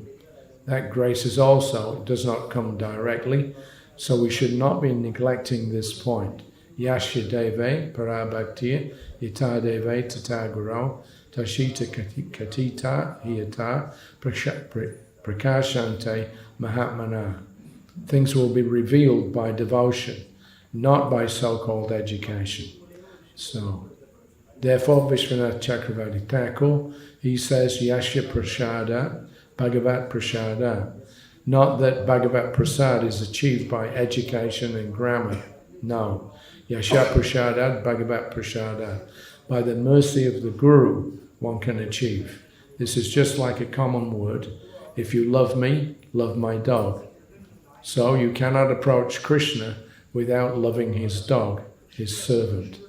Satam prasangat. A person who is trying to distribute the message of Krishna, he is very, very dear dog of Krishna. Nachatasman manusheshu kaschin me priyakritaha. It doesn't matter how far he is advanced in education or how much he has learned grammar. These are not the things. The thing is how far he is working to carry out the mission of Krishna. Then one has to receive Krishna's mercy through the bona fide servant. Krishna cannot be bluffed by so-called education and grammar. Krishna is not so fool. Bhaktya mama vijanati. He never says, by grammar or education one can understand. He never says that. Bhaktyam mam abhijanati yavanyas chasmi takmata. We should be educated, we should be very careful, but the real thing is bhakti. Bhajate mam ananyabhak sadareva samantavya apichet sudarachara. So in many places it is said, Tadvag vishago janatag viplavo yasmin pratislokam abhajyavat yapid. Even a bhakta writes something which is not very grammatically or theoretically correct, but because he has tried to broadcast the glories of the Lord, even if it's not in perfect language, that is his qualification. So the sadhus, they are not interested about rhetorical or grammatical adjustment. The sadhu wants to see who has spoken. If he is a Vaishnav, then his word will be accepted. Chaitanya Mahaprabhu strictly prohibits that one is not a Vaishnav, then don't hear from him. Avaishnava Makod Grinam Putam Hari Katam Ritam Shravanam Naiva Kartavyam. Oh, but he's such a learned man.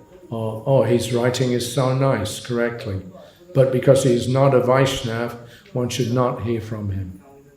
Oh, he writes so nicely, correctly.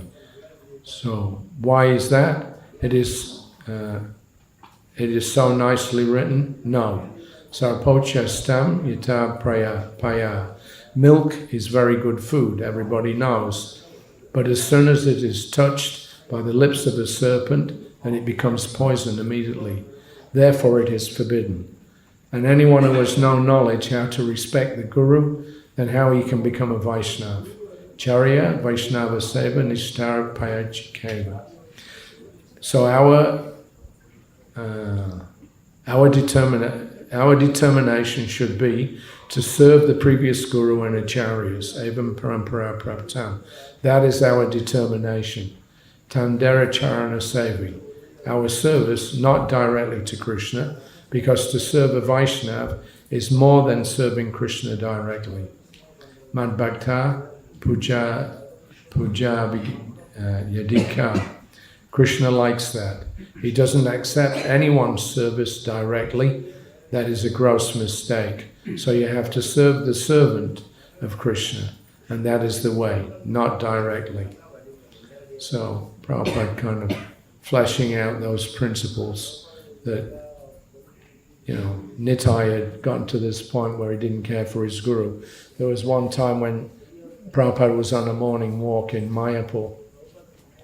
This is in the old days, in the mid-70s, when there was no buildings. So the road was there, and then there was a steep slope going from the top of the road down to the bottom embankment. So Prabhupada wanted to go that way. So Bhaktivedanta Prabhu stepped in. He held Prabhupada's hand to steady him and helped him down to the bottom of the bank. As soon as they got to the bottom of the bank, Prabhupada went like that. He pushed his hand away quite strongly. Everybody was surprised. What's happened? So, is there something wrong with Prabhupada or something that we've done? And then Prabhupada started laughing. He said, this is the Mayavadi. I take you as my guru, and then when I've learnt enough, then you become my subordinate. I become the guru, you become the servant. So he said, don't do that. So that's Nitai, such a rascal. Bless me that I can find out a bona fide guru. You're not bona fide, so you should give me your blessings. So October the 26th, 1976, in Vrindavan still, Jagadish Prabhu had some contact with Yogananda Das, Nitai's close friend that he was living in Radhakund with. So he came into Prabhupada's sitting room this afternoon, Prajumna, with Dhananjaya to report that Yogananda had heard that a newsletter had been sent out to all the GBCs about Nitai. And he asked how many pages long was the letter. So Prabhupada was puzzled by this mention. He said, what is that newsletter? So I reminded him that he had asked for a telegram to be sent out. Please be informed that Nitai has become a venomous serpent. So Prabhupada gave a little chuckle. So, this has been sent? So Jagadish confirmed that it had. And he told Prabhupada, Yogananda, he wanted to know how many pages when he heard that there was a newsletter. So he thought that you had spoken for so long about that topic. And so I told him, I said, just 2 lines. Yeah. But they never asked me what the letter actually said. So Prabhupada said, yes, 2 lines is sufficient. He was dismissive of the notion that Nitai's leaving might be construed as some kind of big or important event. So they were thinking, you know, they're big guys, scholars, now we've left, everybody in ISKCON's going to be wondering what's going on. No, 2 lines, you're a venomous serpent, goodbye, finish. So Dhananjaya, he remembered the famous verse that Prabhupada quotes quite often, Puna Mushika Bhava. Yeah, so Prabhupada, so Dhananjaya said that, and Prabhupada said yes, so this is exactly the same case. Prabhupada concurred, raising his eyebrows in agreement. Puna Mushika Bhava. You know that story? A mushik, a mouse, was made a tiger, and the tiger wanted to eat the saintly person who had made him. So first of all, he was a mouse. He came to the saintly person. Sir, I am troubled, so just give me some benediction. All right, what do you want? Well, that cat always chases me. So give me some all right, you become a cat so that you will not be attacked. So then after some time, he came back again. I am being chased by the dog. All right, you become a dog. Then again he came. Still they're chasing me, he said. Fox. So in this way, ultimately, it was made into a tiger. And after becoming a tiger, then he began to look, staring at the sadhu. So the sadhu said, oh, what do you mean by this? I shall eat you. Oh, again become a mouse. So he again became a mouse. So we were all laughing. It was such a perfect example. Prabhupada reflected on the misfortune of his misled disciple, now reportedly heading back to America. So he harassed, oh, he has not given me my sadhana, hearing and chanting, so he wants to go. So if he found some real disciplic succession, some Babaji, then why did he not remain there? He is criticizing that ours is not in the proper succession. So why he did not remain where he found the proper succession? Why is he sometimes in Vrindavan and sometimes in Delhi and sometimes here and there? Why is he loitering around? Crazy man. Yeah, unfortunate. Unnecessarily picking out some trouble. So Prabhupada was not that sympathetic. He knows full well the tensions within the Vaishnava community in Vrindavan and the criticisms that he has inherited by accepting the preaching mantle from his Guru Maharaj. Prabhupada told us, he said, the Babajis, they're against anything to do with preaching. Yeah, they're very, very much against preaching. So I am preaching. The Babajis, the Mayavad sannyasis, all of them, their idea is that I am ruining this bhajan and Hindu dharma. That is their propaganda. What I am writing is all wrong. And they try to poison my disciples as much as possible so that the whole institution may be poisoned and break. That is their propaganda. So I recalled one of the points in Nitai's letter that had particularly galled me. I said there was that one thing that Nitai put in his letter, that the teachings of ISKCON are completely opposite or contrary to what is actually in the Shastra. Prabhupada nodded. Yes, now he has become a tiger. He wants to kill that philosophy. When he did not know anything, he came to us. Yeah. Now he has become learned, so he wants to criticize. So the same philosophy. You have made me a tiger, now I can see that you are my eatable. He laughed. He could not find out any eatable. I shall eat you. So the rascal, what can be done? So, a couple of other references. This was obviously Prabhupada mentioned this many times. So in January, Prabhupada went to Bhubaneswar. We were having a talk in his room, and Prabhupada was meeting different devotees. One sannyasi from France, Putra Prabhu, he came to see Prabhupada, and somehow or another he got mixed up with some so-called devotees that were claiming that they were getting some subtle instructions and experiences from the astral platform, yeah, and they were getting warnings about the dangers that were coming to the human race. You know, the usual stuff that in the West you have these big cranks. Every year, you know, some disaster's going to happen. I remember years ago, I went to one meeting of some Ramta, I think, what was his name? Some Mayavadi idiot. And they were telling everybody that in the near future, Sydney would vanish under a 200-foot wall of water, tsunami.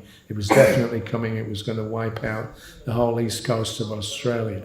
So they were actually getting people to believe this, and they were advising them, sell your houses, sell your cars, move to the interior. And some people actually did that. Yeah. And one friend of mine who was previously a devotee, but he kind of drifted away, he had been listening to this, so he took me to one of their meetings. So I sat there listening to all this garbage. And at the end of it, you know, once they were all getting worried, and so at the end of it, I asked the person that was presenting the seminar, that, are you actually saying this is definitely going to happen? And she said, well, no, not really, no. I said, well, you're telling people to sell your houses and cars and everything, and you don't even believe it yourself. So she embarrassed everybody, walked out. They're all rascals. So anyway, these devotees in France, they were into, you know, psychic appearances and things, messages and things like this. So Satsvarup Maharaj was Prabhupada's secretary. So he went to see him. He'd spoken with Pritiputra, and he told Prabhupada what was going on. So Prabhupada emphasized that just to follow the instructions of the Guru and not to bother with such things.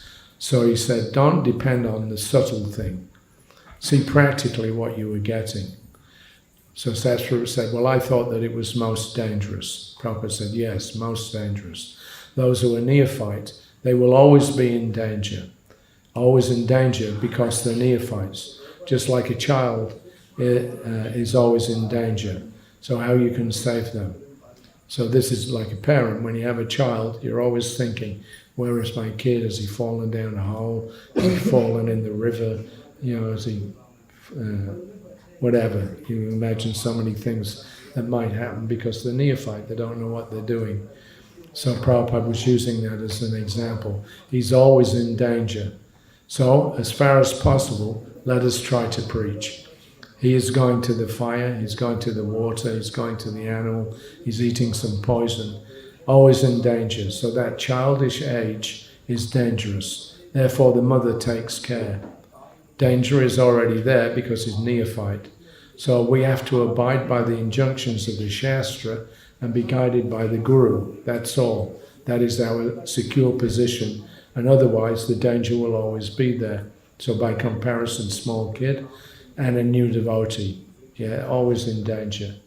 If something comes in and you get bewildered.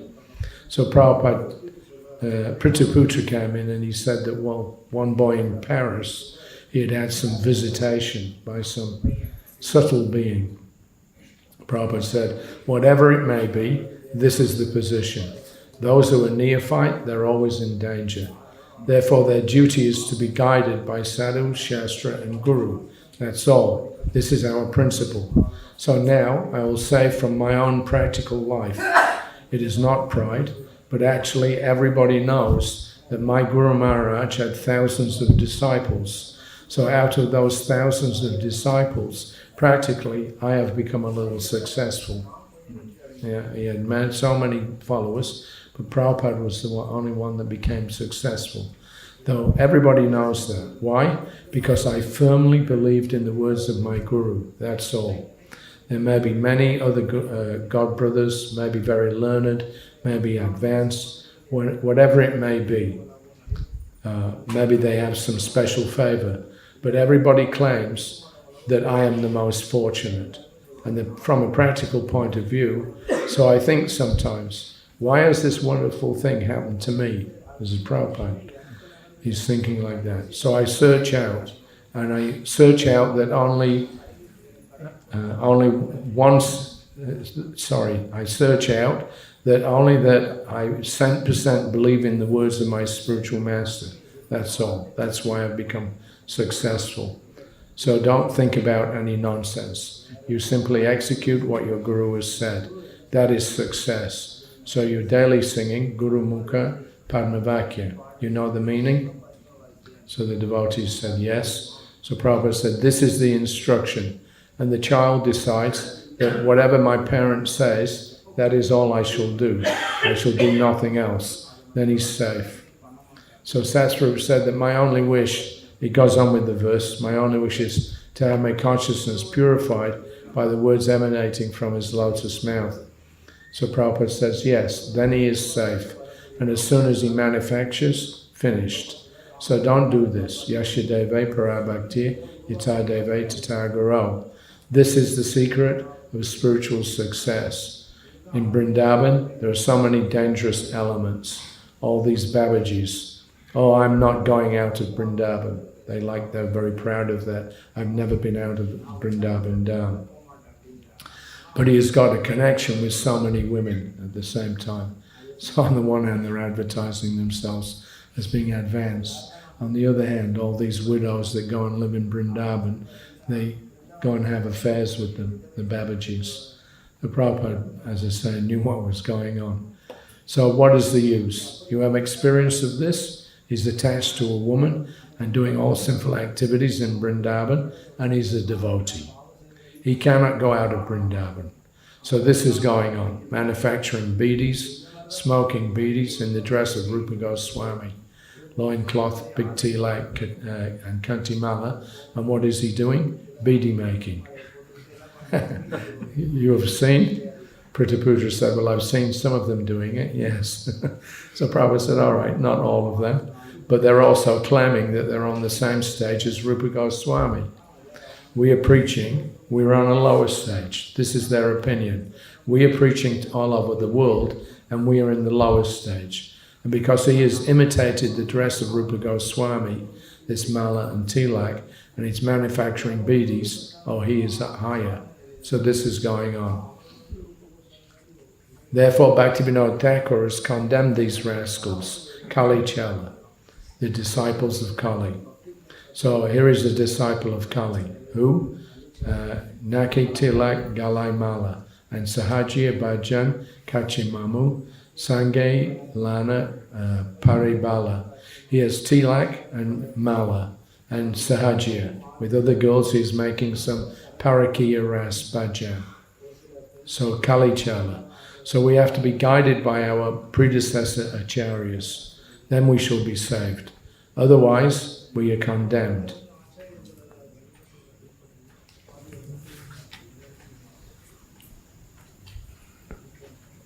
Okay. I'll skip a bit here. So that conversation went on for some time, and then Prabhupada came back to this thing with Nitai. So he said that as soon as he was talking about bhajan, he said as soon as he deviates, yasha prasada nagati kutopi, then the disciple is finished. So that has happened to Nitai. Aichure paka. Does anybody know what that means? It's Bengali. Aichure paka. Yeah, it means an unripened jackfruit. So sometimes on the tree, the jackfruit grows, but the fruit remains very small. It doesn't grow properly, it gets stunted. So Prabhupada he said, this is the effect of bad association, that they are over-intelligent. Just like Nitai has become over-intelligent. Please bless me that I may find out a bona fide guru. So he has written to me. So Pratiputra said, well, that's craziness. So Prabhupada said, yes, but he's written like that. He's asking my blessing to find out another bona fide guru. Such a rascal he is. If his present guru is not bona fide, then why is he asking blessings from him? So such a rascal he has written to me. So Prataputra says, this is nonsense proposition. And Prabhupada said, no, you can say that, but he's such a learned, over-learned person. He's asking somebody blessing who is not a bona fide guru to find out the bona fide. Just see his position. If you're seeking out a bona fide spiritual master, then why you're asking for the blessings of a non-bona fide? I can simply laugh. This is Prabhupada. I can simply laugh, that's all. Such a rascal. He was doing some tangible service, editing work, then he left everything. And now he's gone out to find the bona fide spiritual master for bhajan and anda. All right, so one more quote from that. It was a long episode, it dragged on. But Prabhupada really, used it to make sure that his disciples understood what should be done and what shouldn't be done. So on 25th of February 1977, Prabhupada was in Mayapur. So he gave a class on Canto 7, Chapter 9, and Prabhupada in his lecture, he said, if you want to understand Krishna, it is only through through bhakti. Neither knowledge, nor yoga, nor karma, or jnana. Nothing will help you. Simply become a devotee. And how to become a devotee? How easy it is. See, here is Prahlad Maharaj, innocent child, simply offering his obeisances. And Krishna is also asking you, Manmana bhavamad bhakto majaji mam namaskaru. So if you sincerely do these 4 items, always think of Krishna. Hare Krishna, Krishna Krishna, Hare Hare, Hare Ram, Ram Ram, Hare. So this is thinking of Krishna, Manmana. And you can stick to this principle of Hare Krishna mantra if you are an unalloyed devotee. Without being unalloyed, unalloyed devotee, it is very difficult. It will become tiresome. But we shall practice abhyasya yoga yuktena. Immediately we cannot become first-class devotee. We cannot imitate Haridas Thakur. That is not possible. But minimum, Sankhya Purvaka Nama Gana Nati B. We have to practice. Certain numerical strength must be maintained. And we have made it, therefore, for some of our so-called devotees. They criticize me that I have limited to only 16 rounds. This is Nitai is referring to. So, why 16 rounds? You can make 300 rounds. But the minimum is 16 rounds, because we are not accustomed to devote so much time. So we must be busy always. But to sit down in one place and chant the Hare Krishna mantra continuously, that is not possible for any conditioned soul. Unless he is liberated, he cannot do it. So do not try to imitate. My Guru Maharaj has strictly forbidden. Don't try to imitate big personalities like Haridas Thakur and Rupa Goswami. He used to say, Rupa Goswami ke Mogavancha. Rupa Goswami, because he used to put on a loincloth. So don't imitate like that. So it's no use imitating Rupa Goswami, imitating the dress, and then as soon as there's an opportunity, smoke bidis. Don't do this nonsense. This is no use, imitation. There is Anusaran, not Anukaran. Anukaran is dangerous. Anusharan, sadhumagana gamanam. So this is bhakti. We shall try to follow in the footsteps of the big devotees and sadhus, but we shall not imitate. That is very dangerous. So some of our devotees, they have left that, there is no bhajan here. So they're asking me for my blessings to find out another guru. So he wants my blessing to find out a guru. So this rascaldom is no good. So a last word on Nitai.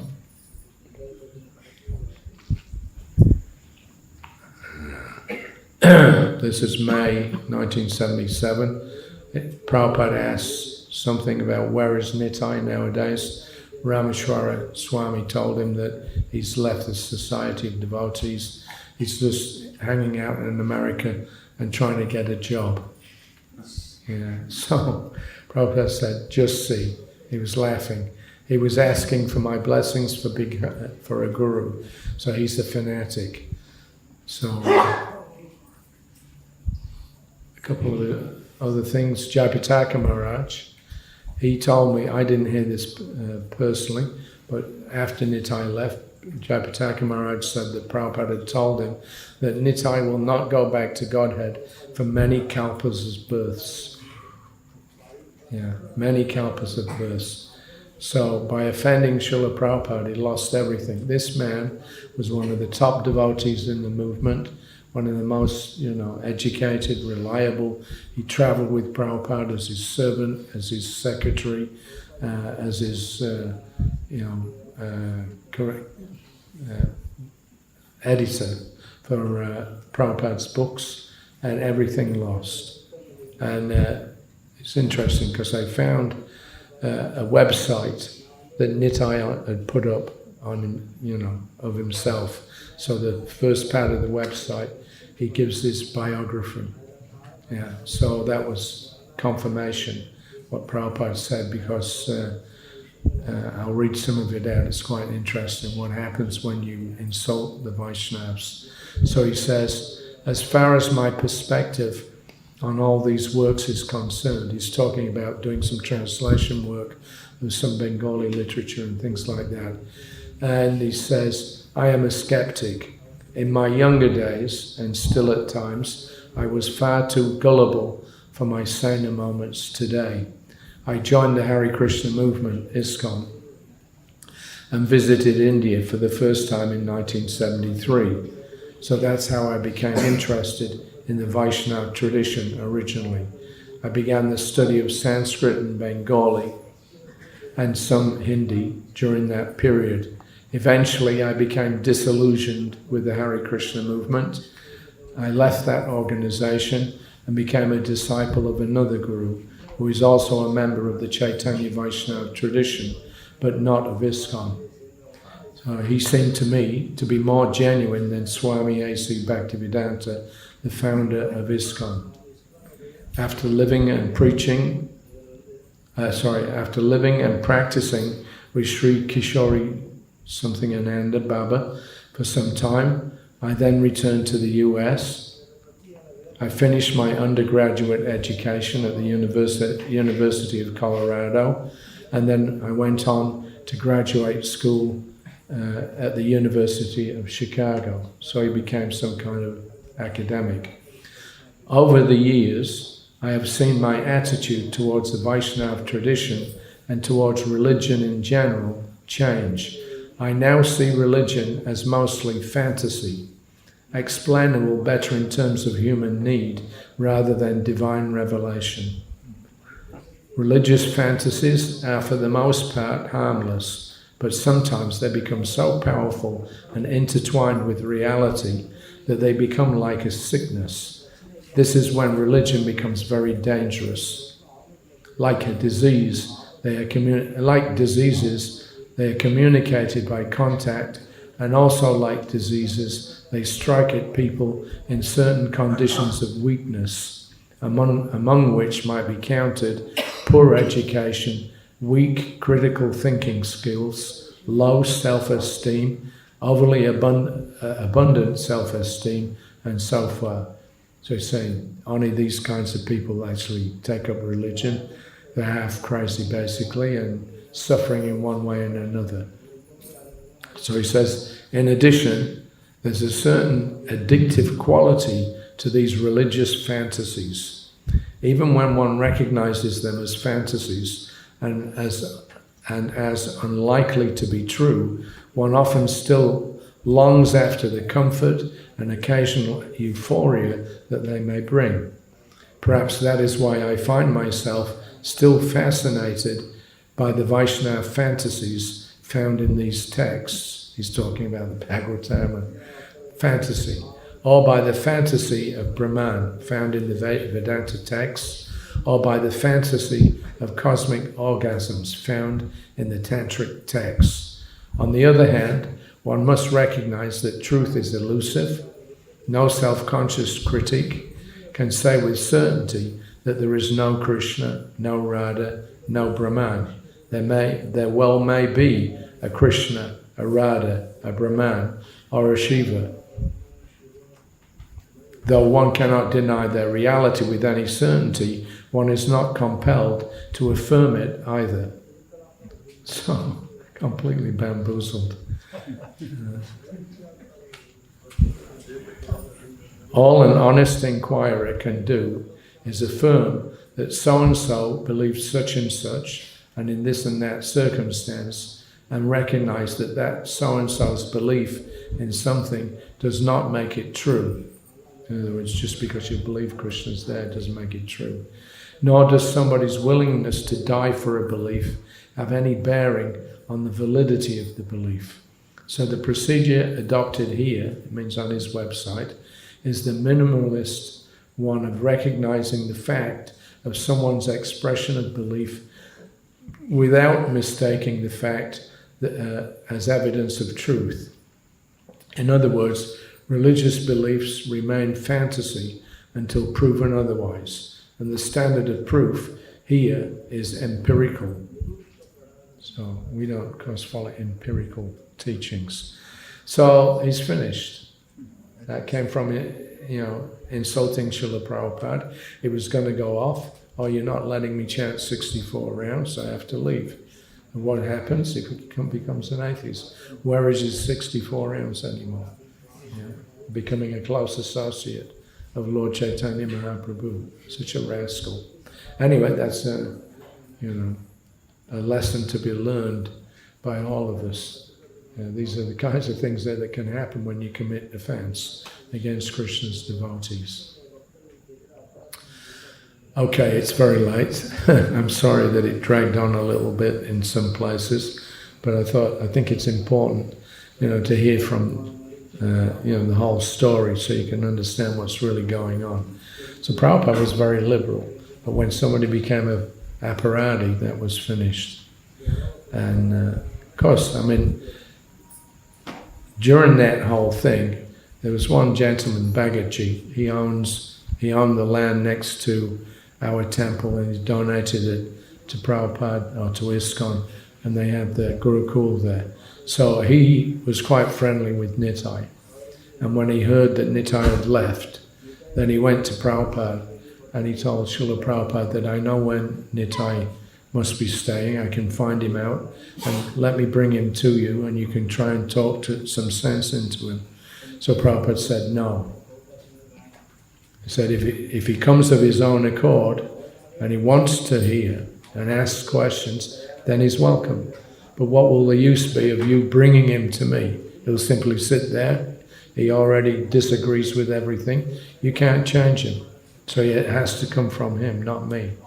So Prabhupada never rejected people exactly, but he left it with them. You taste your seed to Thakura. You've heard everything, now you decide what you want to do. I always think that phrase is the most important in the Bhagavad Gita. Yeah, it's a pivotal point. I've given you everything, now you choose what you want to do. So that's our part of the bargain of being Krishna's servants. Okay, any really quick questions or comments? Yes, sir. I'm actually a little deaf if you haven't realized already. You have to speak loudly. Hare Krishna Prabhuji. Spiritual master is an ordinary person, is a representative of Krishna. So how come disciples' karma is really effect on spiritual master? So how to understand this? Can you translate that for me? Spiritual master is not an ordinary person. Yeah. So how can disciples' karma affect the spiritual master? Well, the system is that when the spiritual master gives initiation, then the karma that person has is lifted. Krishna says, when you surrender to me, then you're freed from all sinful activity, moksha. So the spiritual master is the physical counterpart, if you like, of Krishna's appearance. He acts on behalf of Krishna. So he has the power to accept a disciple and relieve him of his karma. But because we're not Krishna directly, then we may sometimes, the Guru may get some disturbance from accepting that karma. So on the whole, most of the karma is absorbed by Krishna himself. It goes up the disciplic succession. Krishna is the one who actually relieves us of our karma, our sinful activities. He's the Supreme Lord. Only He has the power to give us moksha, nobody else. So Krishna does it, or Krishna's devotee does it. Same thing, no difference. So when the Guru, gives the initiation, he may get some remnants of the dross of sinful activities that person is being relieved of, and therefore he has to suffer a little bit. But as Prabhupada told Bob Cohen, that suffering, he said, that's not from my activities, that's from their activities. I'm simply, absorbing it, that's all. So, therefore Prabhupada told us you have to be very careful that you don't do such actions as will affect your Guru and make him sick.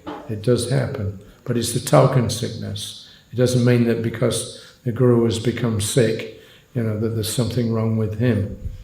His consciousness is fixed on Krishna at all times, whether the body is falling or, improving. But the real thing is the relationship is established through the Guru, who is the transparent via media, like a glass. You can see through it, but if you make the glass dirty, you can't see.